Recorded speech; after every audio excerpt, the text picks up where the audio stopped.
Živimo na minimalcu dan 19 i danas će meni za ručak biti malo gusto, ali nije doma, a ja ću se morat snaći s nekim ostacima. Danas je jedan full nepravedan dan jer Marta na večer ide na neki event, na večeru, restoran, na druženje, a ja ne idem, mene nisu zvali. Uspjela sam izvaditi još nešto malo od one piletine od nedjelje, tako da ću si napraviti sendvič od toga.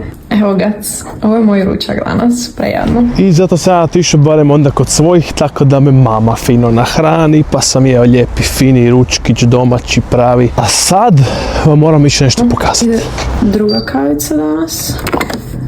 Malo smo tanki na kavici, tako da će to biti jedan veliki trošak idućih par dana. Tu smo na Glogovcu koji je mene, ako pitate, jedna od najboljih, ako ne i najbolja ulica u gradu Zagrebu, jer jednostavno ima apsolutno savršenu lokaciju. Nema auta, a možeš s autom do kuće. Dakle, kaj može biti bolje od toga? I tu je izrasla ova grdosija. Pazite vi koja je ova zgrada. Dakle, prije je tu bila jedna mala obiteljska kuća, slična kao ova. I vidi sad kaj je tu izraslo, ali to čak nije niti ono kaj sam vam došao pokazati. Ono kaj vam moram pokazati je, ja mislim, jedna od najskupljih kuća u gradu Zagrebu. Dakle, vidite vi ovo. Pazite vi ovo.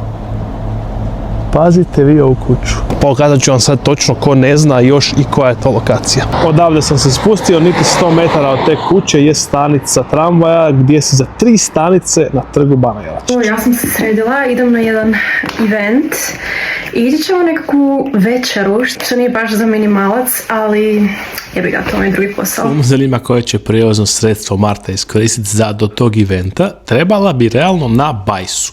Ali nema šanse da će ići na bajsu na event, tako da očekujem da će ići s autom ili možda čak s taksijem. Vratno ću morati platiti parking do duše jer ću ići s autom. Uopće nisam razmišljala kako ću doći do tamo, jer inače kao logično išla bi taksijem. Ovo su neke fine stvari koje je Marta jela za večeru. Ja sam bio na Pingaču gdje smo bili gosti, tako da je bilo sve plaćeno. Vidimo se sutra, bok!